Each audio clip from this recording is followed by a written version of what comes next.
देखिए दोस्तों, आधार कार्ड में डेट ऑफ बर्थ को अपडेट करवाने को लेकर यूआईडीआई की तरफ से एक नई अपडेट आ गई है। जैसा कि पहले अगर हमारे आधार कार्ड में कोई भी चीज़ हमें अपडेट करवानी पड़ती थी, चाहे हमारा नाम हो, चाहे जेंडर हो, डीओबी हो, एड्रेस हो, कोई भी चीज़ हो, बड़ी आसानी से और लगभग विदाउट किसी भी प्रूफ के हो जाया करता था अपडेट। लेकिन अब ऐसा नहीं है। तो इस वक्त सबसे बड़ी प्रॉब्लम लोगों की है अपने आधार कार्ड में अपनी डेट ऑफ बर्थ को सुधारने की, डेट ऑफ बर्थ को अपडेट करने की। और ख़ासकर उन लोगों की बहुत बड़ी समस्या बनी हुई है जिनकी आधार कार्ड में date of birth limit cross हो गई है। मतलब नियम ये है कि अब आप अपने आधार कार्ड में सिर्फ एक ही बार अपनी डीओबी अपडेट करवा सकते हैं और फिर लिमिट क्रॉस हो जाएगी और फिर उसके बाद फिर आपको उसे अपडेट करवाने में बड़े पापड़ बेलने पड़ेंगे, बहुत ही ज़्यादा परेशानियां झेलनी पड़ेंगी। या तो आप थक हार के बैठ जाओ, वरना फिर भागते रहो।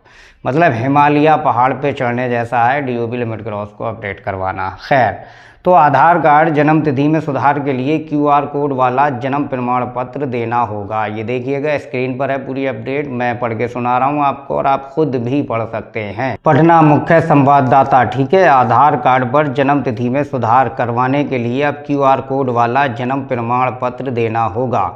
जिनके जन्म प्रमाण पत्र में क्यूआर कोड नहीं होगा उन्हें पहले नगर निगम से उस पर क्यूआर कोड डलवाना होगा, तभी आधार कार्ड पर सुधार के लिए आवेदन कर सकेंगे। बिना क्यूआर कोड वाले जन्म प्रमाण पत्र को ऑनलाइन आवेदन के समय स्वीकार नहीं किया जाएगा। भारतीय विशिष्ट पहचान प्राधिकरण ने इसकी जानकारी सभी आधार सेवा केंद्रों को दी है।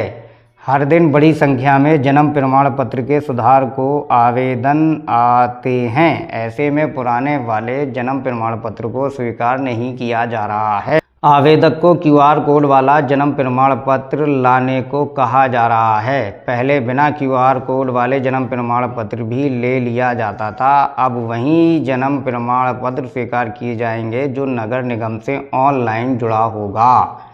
आधार कार्ड पर अब पता बदलने के लिए रंगीन वाला आवासीय प्रमाण पत्र देना होगा। इसकी जानकारी भी सभी आधार सेवा केंद्रों को दी गई है। रंगीन प्रमाण पत्र निकालने वाले प्रिंटर लग रहा है। पटना जीपीओ के deputy chief post master Vinay Kumar Dubey ने बताया कि आवासीय प्रमाण पत्र अब रंगीन लिया जा रहा है। आधार में जन्म तिथि बदलने को नियम में बदलाव हुआ। ये पटना की खासकर अपडेट है जो पब्लिश हुई है मेरे ख्याल से हिंदुस्तान अखबार में। तो कहने का मतलब ये है कि यूआईडीआई ने साफ साफ बोल दिया है कि भाई हम जन्म तिथि में सुधार तभी करेंगे जब आपके बर्थ सर्टिफिकेट में क्यूआर कोड होगा। और अगर क्यूआर कोड वाला आपका बर्थ सर्टिफिकेट नहीं है तो पहले जाइए नगर निगम, ठीक है, और वहाँ से क्यूआर कोड डलवा के लेकर आइए। कुल मिला के लेटेस्ट डिजिटल वाला बर्थ सर्टिफिकेट ही यूआईडीआई की तरफ से मांगा जा रहा है, अन्यथा आपकी डीओबी में सुधार नहीं होगा। अब देखिए, जैसे हम नगर निगम गए अपने आधार कार्ड पे क्यूआर कोड डलवाने के लिए, तो कई जगह के केस ऐसे आए हैं जो नगर निगम वालों ने पहले खुद ही वो बर्थ सर्टिफिकेट जारी किया है अपने यहीं से। मतलब जो रजिस्ट्रार ने पहले जारी किया है वो सेम रजिस्ट्रार है, वहाँ उसी की मोहर है, सब कुछ है। अब वही रजिस्ट्रार कह रहा है कि भाई हमारे यहाँ ये रिकॉर्ड नहीं मिल रहा है, ये फर्जी है, कहाँ से बनवा के लेके आए हो तुम। अब ऐसे में लोगों को बड़ी दिक्कतें हो रही हैं, तो भाई इसका सॉल्यूशन भी तो कोई निकाल। मतलब हर तरफ से सिर्फ आम जनता ही को पीसा जा रहा है, घसीटा जा रहा है, दौड़ाया जा रहा है, भगाया जा रहा है, चप्पलें घिसाई जा रही हैं गरीब लोगों की। तो ऐसी चीज़ें भी हमें देखने को मिल रही हैं कि मतलब जिस नगर पालिका से बर्थ सर्टिफिकेट जारी हुआ है ऑफलाइन वाला या ई डिस्ट्रिक्ट पोर्टल वाला, या पहले नगर निगम की वेबसाइटें हुआ करती थी, तो उस नगर निगम की वेबसाइट से जारी हुआ, अब उनका यूज़र पासवर्ड जो है बंद हो गया। अब वो कहते हैं भाई हमें से वेरीफाई कैसे करेंगे, हमारे यहाँ तो उसका कोई रिकॉर्ड ही नहीं है।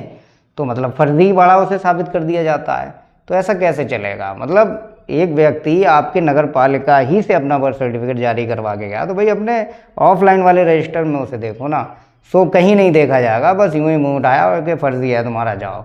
तो इस तरीके से लोगों को बड़ा परेशान किया जा रहा है। खैर, तो अपडेट यही थी Aadhaar card date of birth update को लेकर, जो मैंने आपको बताने की समझाने की कोशिश की है। उम्मीद है आपको कुछ ना कुछ समझ में ज़रूर आया होगा। तो दो बातों में बात ख़त्म होती है कि अब अगर आपने आधार कार्ड में आप अपनी डेट ऑफ बर्थ में सुधार करवाना चाहते हैं या डेट ऑफ बर्थ का प्रमाण देना चाह रहे हैं नए आधार कार्ड के लिए, तो रंगीन डिजिटल वाला क्यूआर कोड वाला बर्थ सर्टिफिकेट ही देना होगा। वरना आपका आधार कार्ड रिजेक्ट कर दिया जाएगा। तो अगले वीडियो में मिलेंगे, तब तक के लिए आप अपना ख्याल रखिए।